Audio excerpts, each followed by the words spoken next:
Hi everyone, and welcome to AWS Container Day. I'm Jason Ummaker, a specialist solutions architect for AWS based here in Australia, focused on containers. And I'm here to talk to you today about our two main container offerings, ECS and EKS. This first session will have a focus on ECS, and then we'll have a short break, and another session will follow it with more of an EKS focus. The agenda for today's talk will start with a brief level set about why people are doing containers. Why are they interesting? What are the benefits? And then we'll talk a little bit about the local developer workflow and experience when you're working with containers on your laptop. Then we'll talk a little bit about Windows containers and how they're similar and how they differ from Linux containers. Then we'll talk a bit about the container ecosystem on AWS with a focus on ECS. And in particular, we're going to look at two tools that AWS has released to make it much easier to get started with ECS. The first is called Copilot, and it's an opinionated CLI that can really help you to manage your container environment on AWS. And then we'll look at an alternative tool called the Cloud Development Kit, or CDK, that can also really help you to do infrastructure as code of your ECS container environment more easily than perhaps doing CloudFormation or Terraform yourself. Then we'll wrap up. The good news is that this talk is pretty evenly balanced between some slideware to help you understand what's going on, and then also demos where I'll show it to you. So, why are people doing containers? There's four main reasons why people are using containers. The first and the most important is that it reduces risk. And the main way that it does that is it allows you to have a consistent environment and experience everywhere from the developer's laptop, where things are getting developed and early testing is happening, all the way through to production. And this is especially important because modern languages and runtimes like Node.js and Python, you have a collection of a very specific runtime version and then a whole heap of packages that you're bringing in from NPM or pip. And it's very important in ensuring that all of the same runtime and packages is present regardless of where things are run. And that's been a challenge in the past, in particular, with those languages and runtimes, but with many others as well. And so that consistency really can help reduce risk of deployments and change.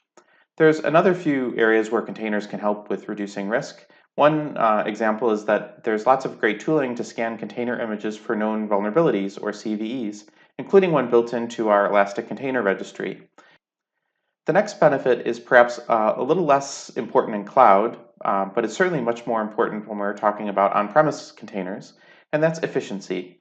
On-premises, you might have a few large pieces of infrastructure, and you want to get the maximum benefit from those pieces of infrastructure. And containers, instead of running an entire operating system for each and every one of your apps, you can have multiple containers share an operating system and a kernel, which is much more efficient. Running 100 copies of Linux is less efficient than running one copy of Linux on a particular piece of hardware. This is perhaps a little less important in the cloud because you can have very small EC2 instances that are right-sized to your workload. But regardless, this efficiency gain, even in the cloud, can help you pay for less CPU, less memory to run the same workloads. More important, regardless of where you run it, is speed. Containers launch in seconds rather than minutes, as opposed to virtual machines. Especially if the image is cached, the time it takes to launch a container is really the time it takes to start a process. And so it can be nearly instantaneous in some cases to spin up a container.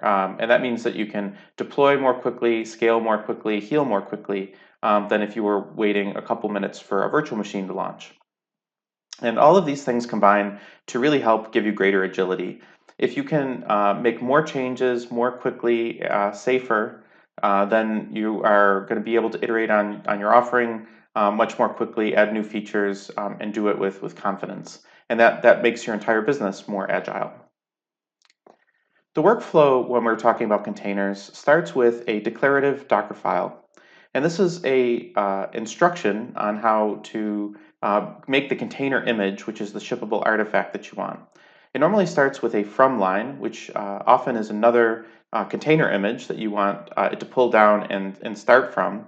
And then you run some commands to add some files to that, run some commands in it, and turn it into your shippable container image.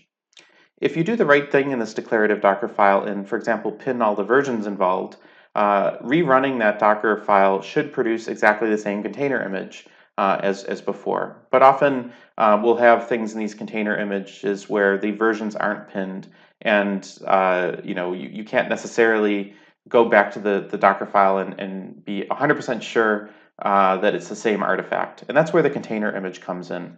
Once you've created that container image and pushed it to a registry, that's an immutable artifact that is that packaged deployment of your application. Those shippable container images go into a registry where they can be pulled by, for example, the servers that are going to run that application in production, or maybe even another developer to do some additional testing on an artifact that you've just released. To drill in a little bit more on this idea of that from line and what it makes possible is that if you look at the official images on Docker Hub, you'll notice that the vast majority of them, if not all of them, will have their Docker files listed on GitHub, and they'll all be based on an image, from somebody else. And this lets each project have a bit of a hyper focus on just what's required to get their piece of the puzzle working, in a container. And a good example of how this can be strung together is if you look at the Tomcat official image, you'll notice that its from line says that it's from an OpenJDK image. And because the OpenJDK image is available as well, we can go and have a look at that. And that has a from line that says it's from a particular distribution of the Debian OS image. And so what this means is the Tomcat people don't have to worry about either installing OpenJDK or installing a base operating system in the form of the Debian. And so they just consume the work that OpenJDK has done. OpenJDK, in turn, doesn't have to worry about maintaining an operating system image. They just have to worry about adding OpenJDK on top of it in a predictable way. And so this can really help with specialization and like letting one team stand on the shoulders of another. It does have a downside though, which is that if you have one of these images that has a chain of like 3, 4, 5 base images, you really need to understand where the image came from, its provenance, the whole chain, and make sure that you trust everybody the whole way through the chain. Another thing that Docker can do is it can really help to build your application, not just run your application. And so we're seeing people leverage multiple stage Docker builds to do things like spin up a fresh build environment with all the tooling that you need to build your app. And then once it's produced the artifact, in this case, let's say it's Java and it's a jar, you can run another stage of the build that'll go back to a fresh image, and it'll only pull in the artifacts that are needed at runtime. This is important because you want those images at runtime to be as small as possible so that they pull as quickly as possible and therefore deploy and scale and heal as quickly as possible. And also it reduces the footprint of the things that you're running in production. So if you don't need Maven in the image at runtime, but it's in there and the scanner finds that it has a vulnerability, you're probably going to be required to go and patch it, when if it wasn't there, you wouldn't have gotten that notification. So that was a brief description of what containers are, their benefits, and some of why they're interesting. Now let's have a demo where we check that out and see what it all looks like in practice. In our first demo, we're going to be looking at the local Docker experience on your laptop. And the easiest thing to do with Docker locally on your laptop is to run an image from a container registry that already exists. And so we're going to do that with the docker run command, and we're going to run nginx, the web server, from its upstream default image. The parameters that we want to give docker run are -d, which says that we should run it as a daemon in the background, -p, which describes the port mapping that we want, in this case 8080 on our laptop to 80 in the container. And then I like to give the containers a name, so in this case I'll call it nginx. This will help with subsequent commands about this container. And then you tell it the container image that you'd like to run. So in this case, I'd like to run the latest version of nginx.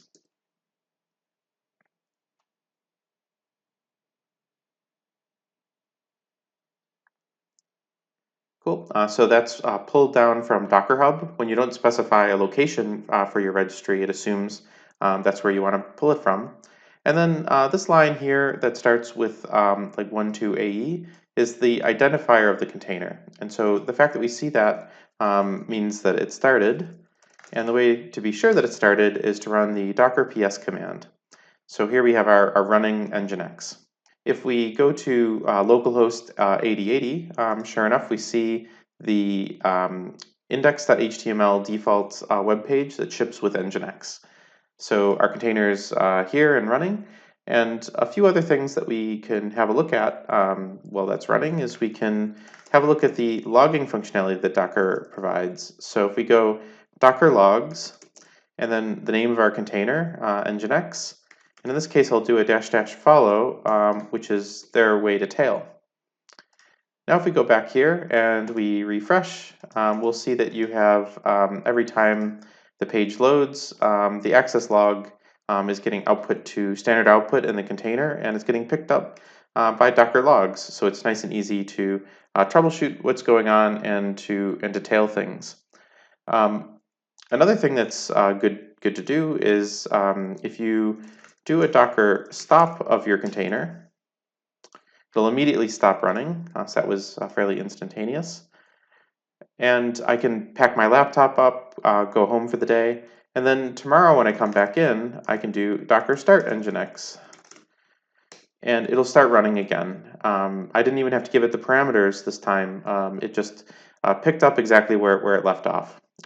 So Docker ps shows you running containers, and Docker ps-a will show you stopped containers. So in this case, we'd like it to fully go away now. So we're going to do a Docker stop Nginx and a Docker rm Nginx. And now our container's fully gone. The next thing we might want to think about is the caching of this. So because we ran Nginx latest, we have a local cache of this image, so it won't download this again unless it's updated upstream.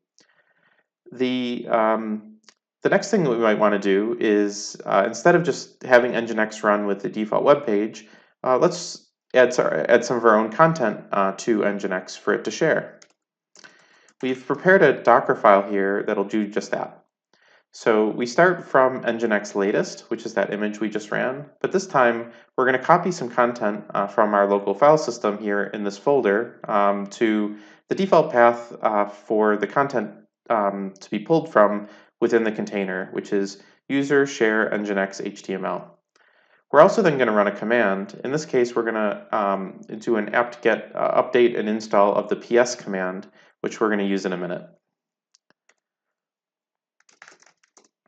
When you do a Docker build, the only parameter really is the -t, which is the tag that we would like the resulting image to have. The content that we're about to show you is called 9cat, and so we'll call the resulting image 9cat, and then you tell it what folder you'd like to run the build in. In this case, we'd like to run it in the current folder, so I'll put a dot. And sure enough, that was nice and quick, well less than a full second.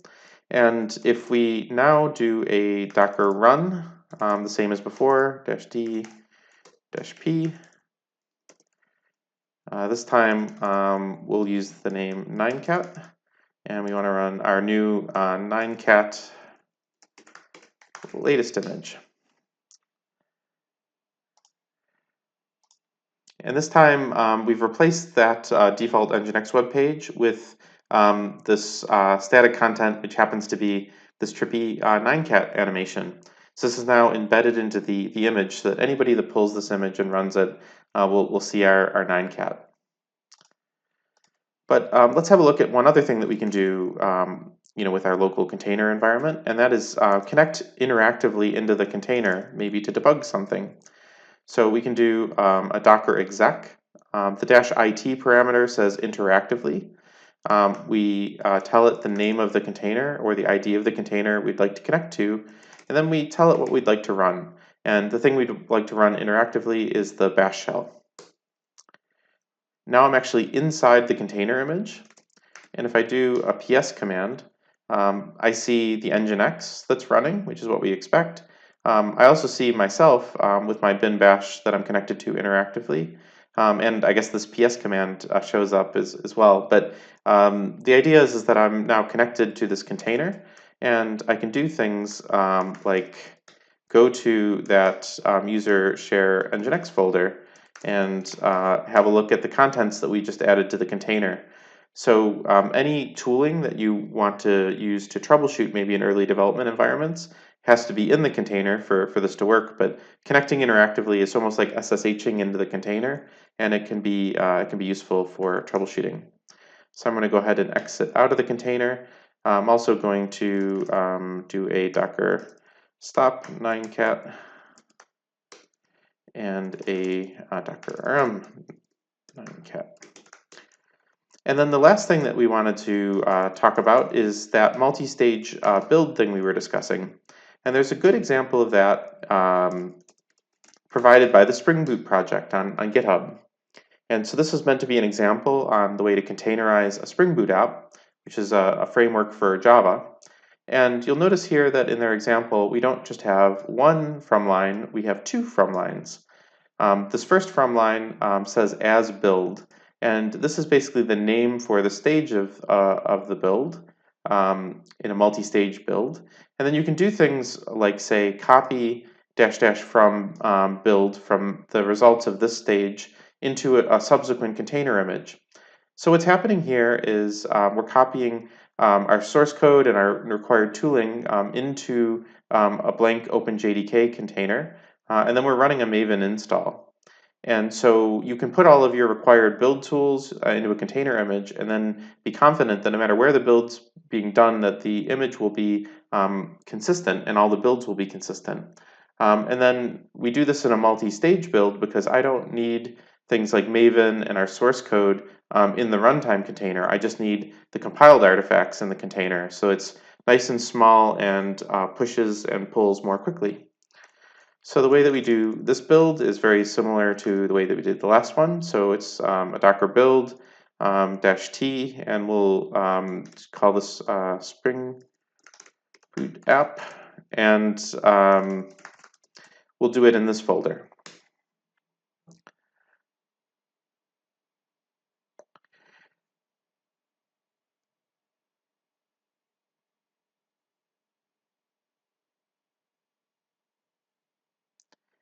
In prior runs of this build, it takes anywhere from 10 to 15 minutes for it to pull all of the various dependencies down with Maven. And so I'm going to pause this and we'll resume once the build is completed. So as expected, that build took a little over 15 minutes on its initial run. The reason why I wanted to show this to you, there was a few of them. The first is I don't even have the JDK installed on this laptop, and I just built a reasonably complex Java application. The other thing is that if I were to rerun that build now, it's going to go from 15 minutes to 3 seconds. And there's two types of caching that are involved here. There's caching of the whole, build steps, so it won't rerun steps it doesn't need to run. And even if it were to rerun that whole build process, it actually also caches all of those artifacts that it downloaded. And the downloading of those artifacts was the vast majority of the time that the build took. So basically, once you get this build working on your laptop, you can iterate very quickly.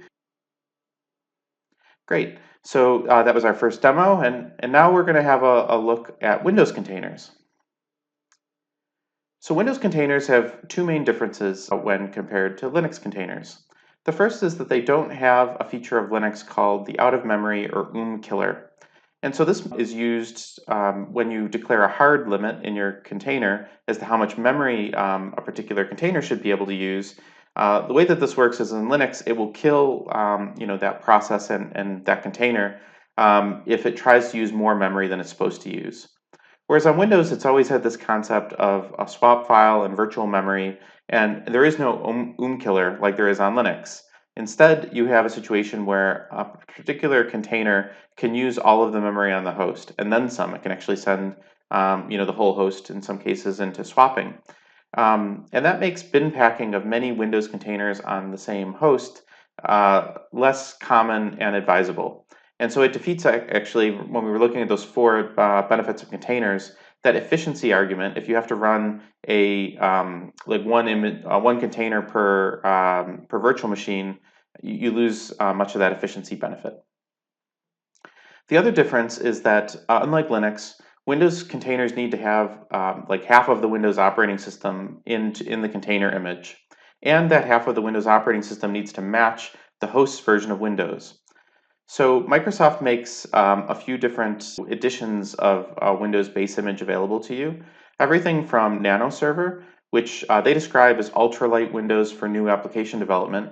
I think what they mean by that is if your application is .NET Core, it would work in this image, but if it's a traditional like legacy .NET application, it might not. And so if you wanted to be sure, they go all the way up to the Windows image, which is the largest image, and it has the full Windows Server API in it for pretty much any workload that would run on Windows Server should run on that image.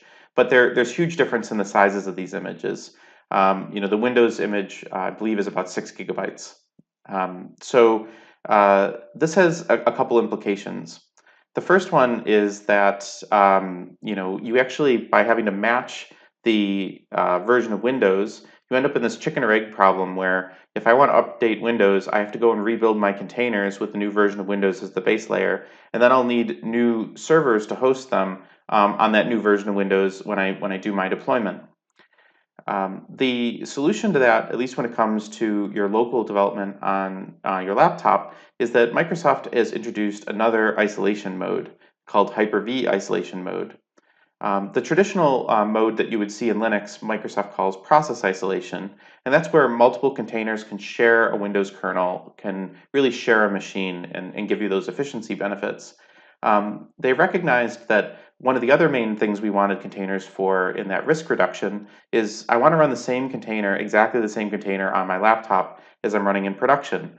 But I can't do that because I'm running Windows 10 or 11 on my laptop and I'm running like Server 2019 or Server 2022 in production, and they don't match. They need to match. So what they've done is they've introduced Hyper-V isolation mode, and this runs a micro VM of basically the server version on the client OSs so that you can run the same container image on your laptop as you're going to be running in production.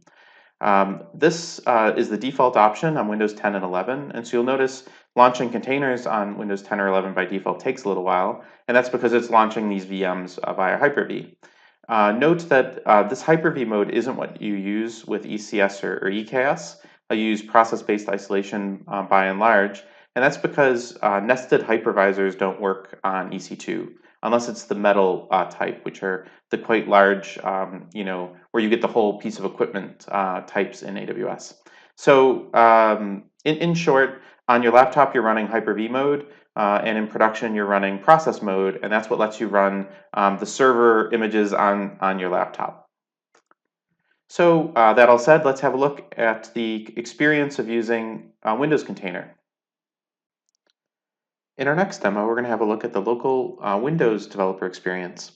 And we'll repeat something that we did in the last demo, but this time on Windows, getting that 9-cat content embedded, but instead of embedding it in a Nginx, we're going to embed it in a Windows IIS container. So this is Windows, we're in PowerShell now rather than Bash. And if we have a look at a Windows Docker file example, you'll notice here that we're pulling an IIS image from the Microsoft registry. So we're specifying here a domain name, source registry. So it won't be Docker Hub, it'll be here.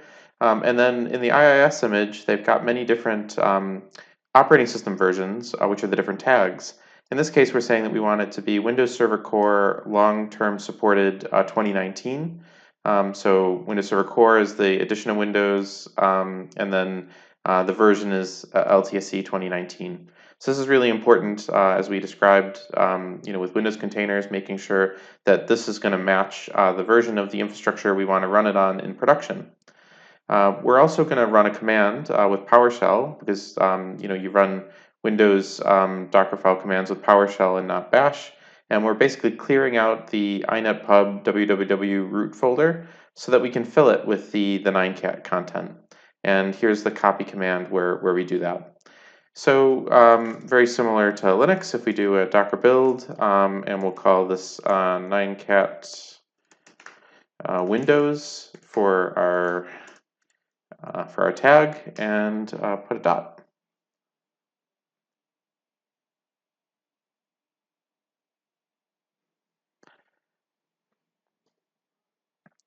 Now I've already downloaded or pulled that Windows base image. I'll show you why in a moment, but I believe it was 6 gigabytes or something that I'm saving you from having to wait to see download.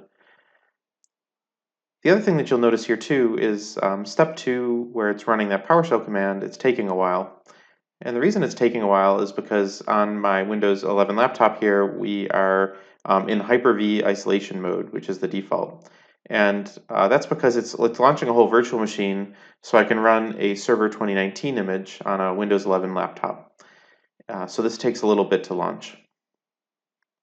Okay, so it obviously finished launching, and it's going through the rest of the commands, and it's completed. Now that we have that image, we can go ahead and run it. And we do that exactly the same way as we did the other ones. So we have our -D, -P, port 8080 to port 80. We want to call it, in this case, 9cat Windows, and we'll run 9cat Windows latest.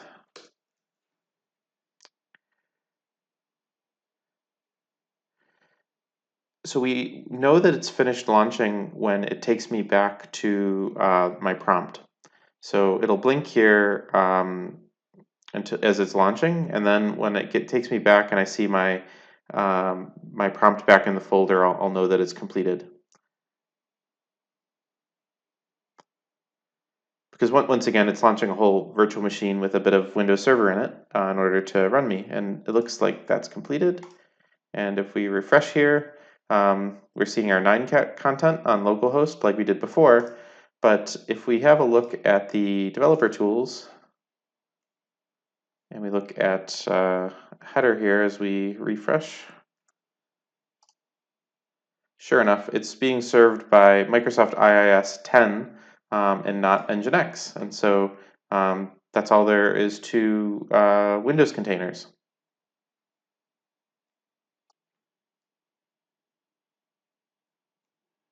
Great, so that was that demo, and now we'll talk a little bit about containers on AWS. So as we've said, there's two main container offerings on AWS. There's ECS, the Elastic Container Service, and EKS, the Elastic Kubernetes Service. And when we talk about ECS, we talk about powerful simplicity.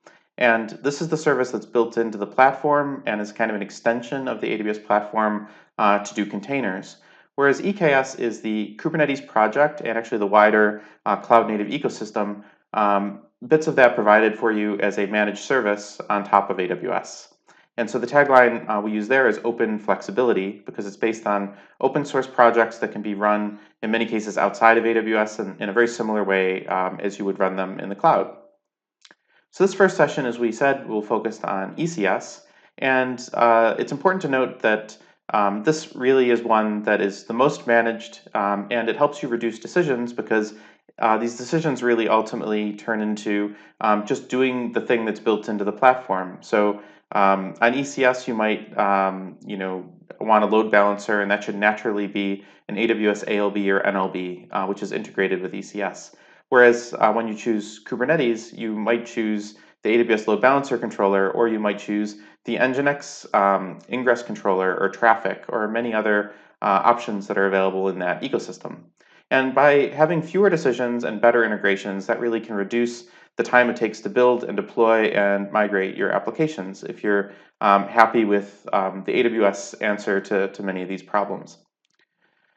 The key points of difference that I talk about when we're discussing like ECS and especially if you use it with Fargate versus the alternatives is that by putting these two things together, ECS and Fargate, you get the most managed option for running your containers with the lowest operational effort involved versus any of the other things that you could choose. When we're looking at ECS, this is a fully managed control plane, and it's one that doesn't have a new version that comes from upstream every quarter that you'll have to keep updating to, some of which the updates will have breaking changes.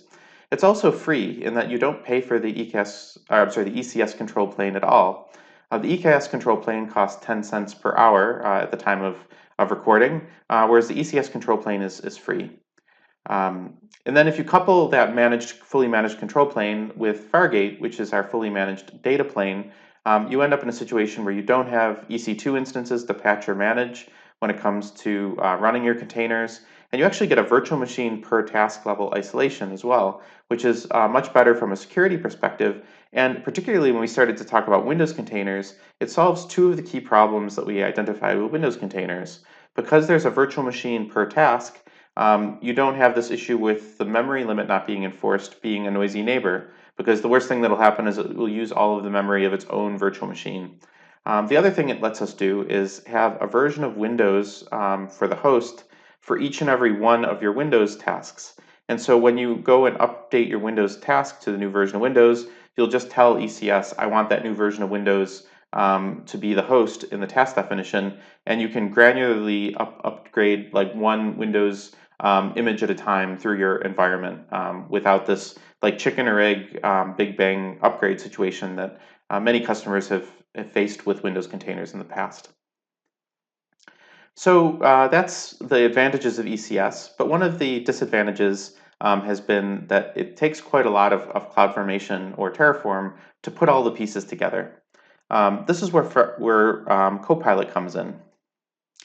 So traditionally, in order to do ECS, you need to have a foundational network to run it in, a VPC with both public and private subnets, and the security groups to structure the firewalling the way that you need in your environment.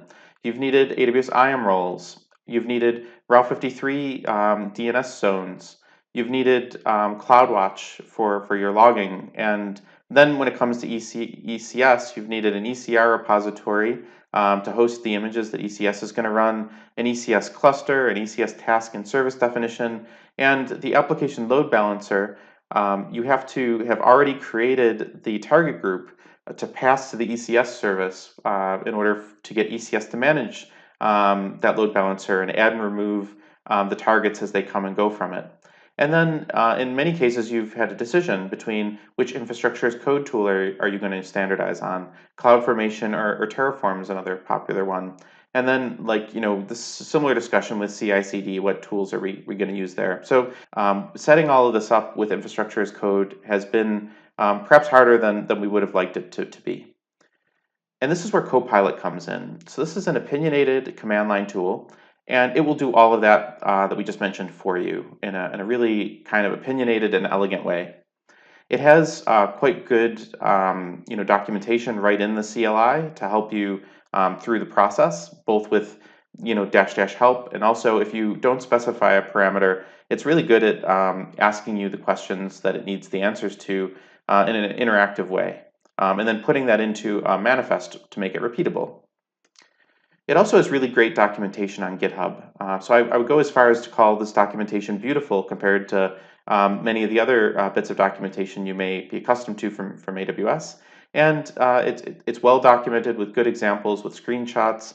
And I think you'll find that it's a really easy tool to learn from this documentation and get started with. It has a few core concepts, Copilot. The first is the concept of an application. And this is a grouping of related services, environments, and pipelines. And the way I would think about this is that if you were decomposing a monolith, everything that was in that monolith that you're decomposing out would form an application. And all of the microservices would be services, which we'll get to in a moment. So you have a constellation of microservices that make sense to be deployed together into the same environment, and that's an application.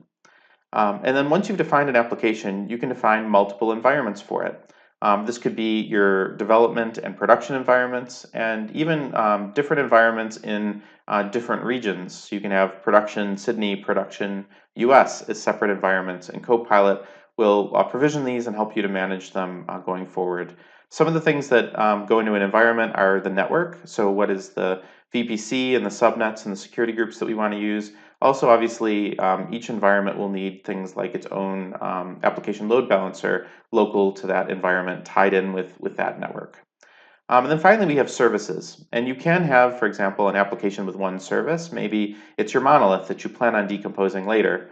But you can have multiple services in a environment in an application. And when you do that, Copilot makes it easy for those services to find each other with service discovery and talk with each other. And it gives you consistent management with the same CLI, maybe in the same Git repo for your pipelines.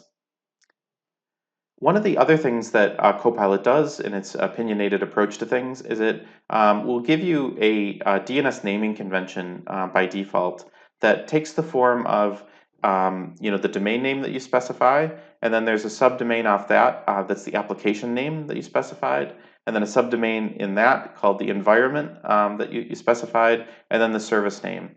So, for example, if I had a service named www, an environment named test, and an application named 9cat, it would take this form in the naming convention. So if we don't say what we want, this is what we'll get by default. So that said, let's have a look at the Copilot experience for deploying Linux containers. In this demo, we're going to be looking at how to deploy a Linux container to ECS Fargate with Copilot. The first step in deploying an app with Copilot is to create the Copilot app.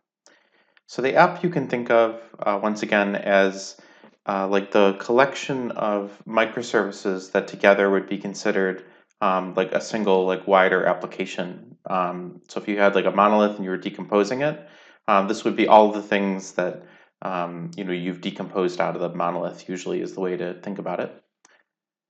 We specified a parameter there of a domain name, and that's an existing Route 53 domain that we're going to use to have it automatically set up our DNS and our certificates. The next step will be to create an environment. So an environment is a place where the services of this app can be deployed to. So we do a Copilot nvinit to create an environment, and we'll name our environment production. I want to deploy this in Australia, so I'll put AP Southeast 2. And then we can use our up-down arrows to interactively select what we'd like for networking. You either can have it create the network and pick the CIDRs. You can have it create the network, but you can specify the network address ranges or the CIDRs. Or you can say, I'd like to use an existing VPC and subnets. Maybe you work in a company where somebody's already created these for you and hooked them all up properly with a direct connect. So you just want to use those. In this case, we'd like it to create them, but I'll show you the interface for specifying the CIDRs. So here I'll just press enter to accept the default 10.0.0.0.16 and some of the -24s within that for our public and private subnets. So now I'm going to go ahead and set up that environment, some of the prerequisites that are necessary for services to run. This is going to take a few minutes, so I'll speed it up in the interest of time, but it'll clearly show you all the things it's doing, creating a VPC, creating IAM roles, a Route 53 delegated zone, an ACM certificate, all the various things it's doing for us. And it shows you how long it takes. So 183 seconds to get an environment up after we only gave it a couple of parameters. The next thing that we want to do is do a Copilot service init. So services run, within environments, and so this is the next step. And we'd like a load balanced web service, and we'll call that 9cat.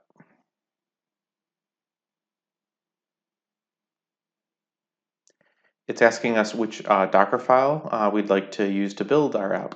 And so I'm specifying the path to our Docker file to build an Nginx with a 9-cat content.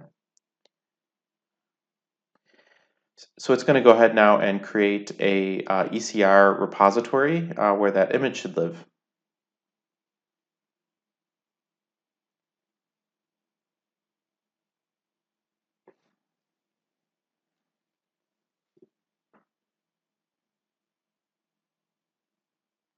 It also created a manifest for us, pre-filling in some values based on what we said we wanted and some things it's able to learn from this being a Git repo and looking at the Docker file. So there's a lot of things you can do in this file. There's a whole specification in the Copilot docs. So we'll have a brief look at that.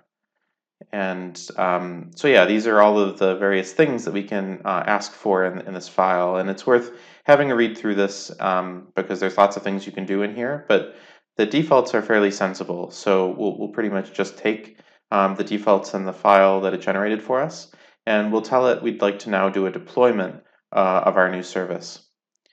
Because there's only one environment and one service, it knows to deploy that one. And it's now going to build our container locally on our laptop. And once it's built it with Docker build, it's going to push that to our new ECR repository that it created for us.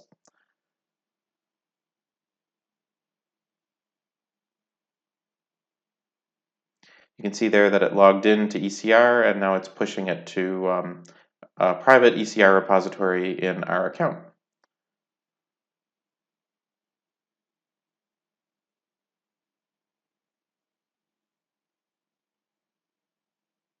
And it named that repository the application name and then / the service name, which is a pretty reasonable naming convention.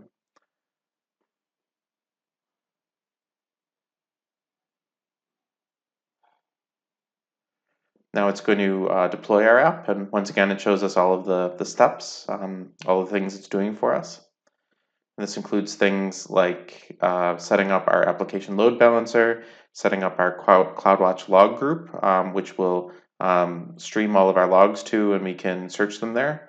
And it's creating both the ECS service and ECS task definitions, pointing at our new ECR image that it uploaded a moment ago. Cool, and it's done deploying that for us. And it gives us this link with the naming convention that we talked about earlier to reach our service. So if we go to 9cat.prod.copilot.jasonummaker.com, we in fact see our container running behind the load balancer, and it's HTTPS with a valid certificate that it's gone and generated for us and wired that all up. So that's now on the internet in a secure way. Other things we can do with the Copilot CLI, similar to what we were doing locally with Docker, is we can do a Copilot service logs. And while it's not quite as real-time as local Docker, the logs coming from this container are getting streamed to CloudWatch logs, and the Copilot CLI can stream them from there right to our machine, so we can follow them similarly to what we were doing locally.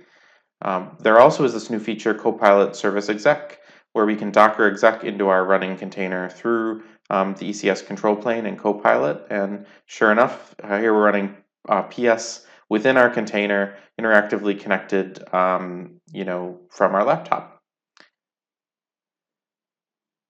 It's important to note here that while we can use the CLI for all these things, it all appears in the ECS console. It is ECS and Fargate at the end of the day, and you can manage it and see what's going on in the console. It's also CloudFormation. So you see here there was a stack for the environment, a stack for the service, and you actually can have a look at the template that Copilot deployed and maybe even be inspired by that for your own work. Great, so that was Copilot running Linux containers. Now let's have a look at the same demo, but this time we want to deploy a Windows container, now that that's supported by ECS Fargate and Copilot. In this demo, we're going to be looking at deploying a Windows container with Copilot. And if we do a Copilot app show, we'll see we have our existing application and environment with our existing 9cat service in it. We can go ahead and do another Copilot service in it to add a second service to the same app. And we'll pick load balanced web service again, but this time call it 9cat Windows.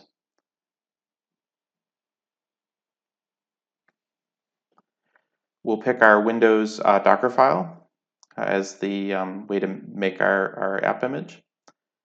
And it's created both that ECR repository and a new manifest file in the Copilot 9cat Windows folder. So let's go ahead and have a look at that manifest because Copilot's done a couple clever things for us.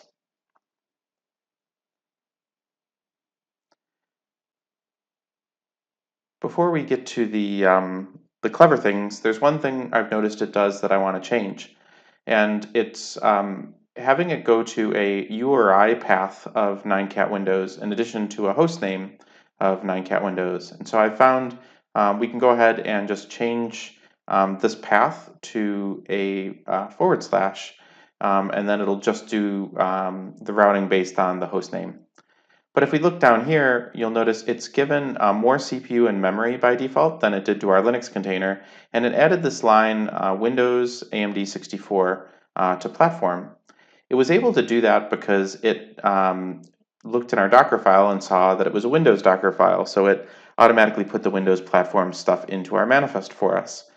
I was pretty surprised and impressed that I didn't have to do that. We're now going to go ahead and do a Copilot service deploy, and we'll deploy our new Windows service to our existing app and environment. It's doing that local Windows Docker build from our IIS base layer that you can see there.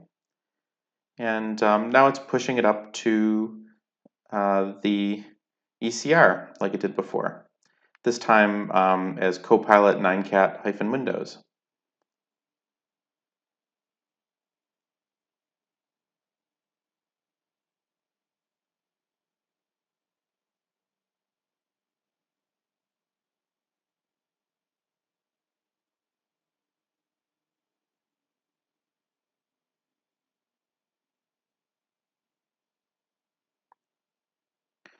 You'll notice that when we look at the things it's doing for us, there's a few things that aren't here. One of those things is the creation of an application load balancer. That was one of the steps that took one of the longest steps in our last deployment, where it was our first service. Now it's just using an additional ALB target group for our new service, and it's going to create two rules. One where if the host name is 9cat, it goes to our Linux container, and another if it's to 9cat-Windows, it'll go to our Windows container. So one load balancer serving both services for us.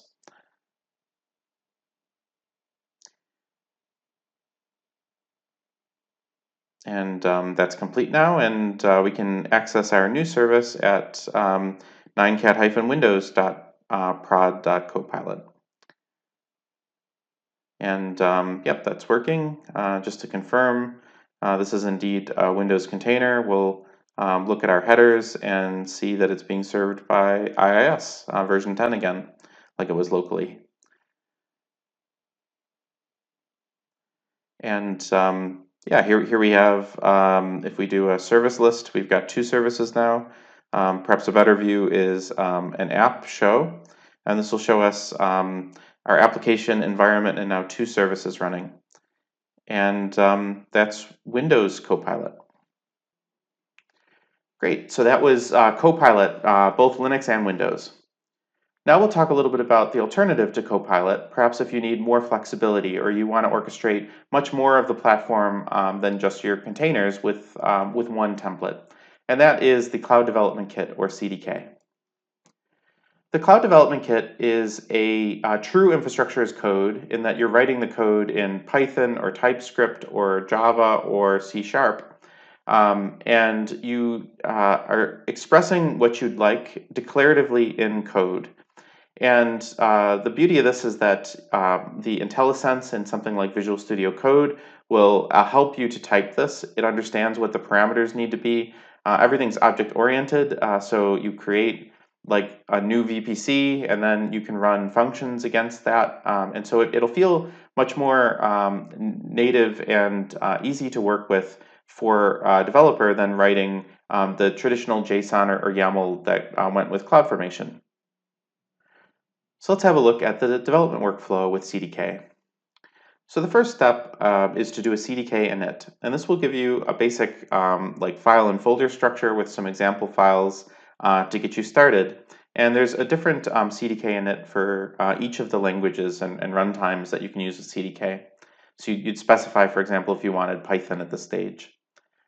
When you run your npm run build, what this will do is install the CDK tooling. So it will, go to, npm. It'll download the CDK CLI and all of the required tooling and constructs to do what you need to do. And this is important because when you're editing your code in, for example, Visual Studio Code, it won't give you help in autocomplete unless all of those libraries have already been there and downloaded, and it can kind of work out, what are the parameters for this class that you're trying to use. When you're ready to turn that CDK code that you've written into a CloudFormation template, you can run CDK synth. And what this will do is almost compile your CDK code into a CloudFormation template that you should treat almost like a binary. You wouldn't go and edit a Golang binary after you've compiled it. You'd go and edit the Golang source code and then recompile it again. Same thing here with the CDK. You can do a CDK diff, which will ask it to do basically a CloudFormation change set between that template and what currently exists in the cloud to be confident in what will change when you deploy that template. And then you could do a CDK deploy command. And this is basically the CDK taking that template and any required artifacts that go with it and automatically pinging the right AWS APIs to deploy that template for you via CloudFormation. CloudFormation obviously does a really good job of provisioning all of those resources. So CloudFormation is the engine that actually actions your changes, and CDK is the tool that generates the CloudFormation templates as almost binaries to tell CloudFormation how to do that. A good example, and it's very similar to the one that we're going to be looking at in our demo, is CDK of ECS. The most high-level CDK construct for ECS is called ECS patterns, and there's one in there called the Application Load Balanced Fargate Service. And so this one class, will create our ALB and our ECS service and task definitions and orchestrate the whole process for us for doing a deployment. And also, if we say instead of from registry, like in this example, there's an option to tell CDK that we would like to have it build that container locally on our laptop and push it to ECR for us. That's the example that we'll be looking at in our demo. So that all said, let's have a demo of the CDK and how you can do that with ECS. So if we have a look here at our Visual Studio Code, you can see the main thing we're trying to do is we want the application load balanced Fargate service and to instantiate one of these. And then this takes various parameters, which are kind of dictating the other things that we need to do. So the first thing that we need to specify, and it's really nice here in VS Code, if I hover over these things, I get IntelliSense where it kind of shows me details of, that it's learned about what's going on, but I need to have a cluster. And if we scroll up to the top here, you'll find that in order to create an ECS cluster that's required for that, it needs a VPC. That's one of its few required parameters. And so here I'm creating a VPC. And this line is pretty incredible. So basically this one line will create a proper VPC with some public and private subnets and do lots of things for me. Alternatively, if I wanted to use an existing VPC, many classes like this have a function in them from lookup. So instead of creating a VPC, I could instead uncomment this and have my VPC from lookup, where it actually will connect into my account and it'll look for a VPC with a particular name that I give it, and it'll basically create the object I need from a lookup into the existing environment rather than creating a new one. But in this case, I actually do want to create the new one.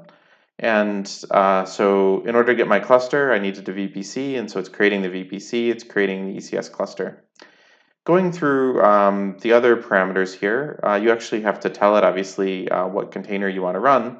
And there's this option here that I don't just want a ECS container image, but I want it from asset. And this basically tells it I'd like you to build it on my local machine with the CDK CLI, and then I'd like you to push it to a new ECR registry that you're going to create, similar to what we saw with the Copilot. The other things I want to do if I want to host this HTTPS with appropriate names, so I have to give it a certificate for the load balancer to do HTTPS, and also as part of that certificate and the appropriate alias record being created, I have to tell it what domain name and what DNS zone I want. And so in order to do that, I have to first of all import an existing ACM certificate that I'd like it to use that I've pre-created in this case. And so I'm telling it the certificate exists and it can get it from the account with a particular certificate ARN. And here I'm saying that the Route 53 zone exists, and I'd like it to look that up from some hosted zone attributes, such as the zone ID and the zone name. Now you'll notice here we've got these this node try get context. And what this is saying is these parameters are in the cdk.json file. So the cdk.json file not only tells CDK what command to run, but it has this context section where you can put parameters so that you leave the template the same, and these are the parameters that can change from environment to environment. So you can see here, this is my certificate ARN, my Route 53 zone information, and then the domain name that I would like my service to have. So that's all getting passed in here to the parameters in the right places so that I can have my application load balanced Fargate service. At the end of the day here, this entire file, including all of the boilerplate, is 40 lines. And so the way that this works with the CDK is I run npx. Actually, before I do this, I should probably illustrate you do an npm install. And this installs all of the requirements for our Node.js and our TypeScript. And then in the Node modules folder now is the CDK CLI. And so to run that, I run an npx, which says the CLI I want will be in Node modules. And then a CDK, and that's my CDK CLI that I want. I'll make this bigger. And the command that I want to run first is synth. So this basically says I'd like you to generate the CloudFormation template from that 40 lines of CDK code. And it spits it out in the console, but it also creates a file, and the file is in cdk.out, and it'll be called cdkstack.template.json. So we'll minimize this for a second. And it's created me this CloudFormation template that it's going to deploy on my behalf. And as you can see, we're at 40 lines of CDK turned into 1,100 lines of CloudFormation, including a lot of boilerplate that would have been a little frustrating for us to write ourselves. But if we go back to the terminal, we can make it bigger again. Let's say I want CDK to deploy this for me. I can go npx CDK deploy. So this is going to connect to AWS and try to deploy that same CloudFormation template that it generated for me with the synth command. One nice thing about the CDK as well is that it is especially cautious about modifications that are related to IAM permissions and security group like firewalling changes. So it's warning us here that some roles are going to get created. These roles can do these actions around logging and ECR and things. And then for security groups, it's creating a security group both for the load balancer, which is going to allow HTTPS in, and also a security group for our service that's going to restrict access to the load balancer's security group. So it's always a good idea to go through the security-related things that the CDK is about to do, and in this case, I'm happy with all those. I expect them, so I'll answer yes here.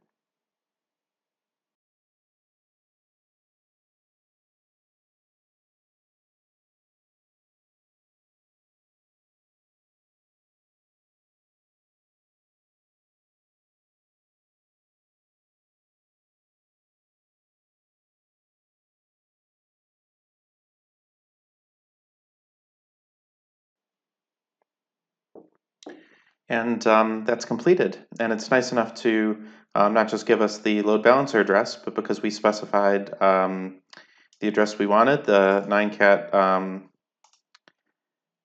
CDK, so 9catcdk.jasonemiker.com, hosted with, once again, the appropriate certificate. In this case, I pointed it at a wildcard one that I'd already generated, but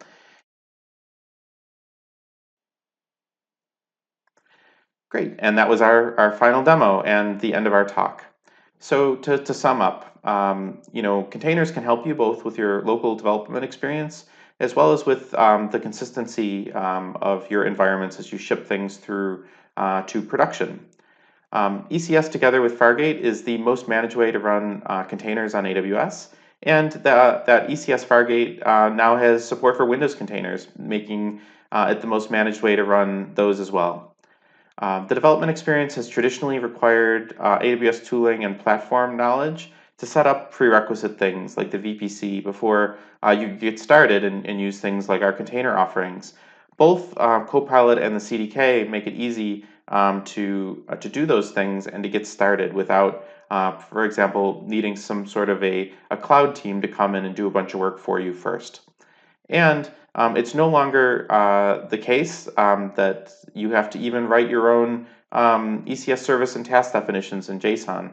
We've got Copilot, which can do all of the CloudFormation and service and task definitions for you, and it's focused on making ECS Fargate as easy to use as possible. And then you have the CDK, which in only a handful of lines of object-oriented programming in many different languages, can generate thousands of lines of CloudFormation that you don't have to write anymore. So the deck will be available for everybody, but there's a number of links that I'll leave up here for a moment to some content that you might find useful. We have the code example from all of our demos, and then links to various aspects of the documentation of things like CDK that you saw. And finally, we have a workshop that's a hands-on workshop on how to do many of the common things with ECS, and that's called ecsworkshop.com. So have a link at some of these for further reading. Thank you so much for coming, and I hope you found the session useful. Please go and play with both the Copilot and or the CDK and experience how much easier getting your containers running on AWS can be when you couple these tools with ECS and Fargate. There's a 30-minute break and then another session with a focus on EKS and how you can automate that via the CDK as well. If you're interested in that, I hope to see you there. Thanks again.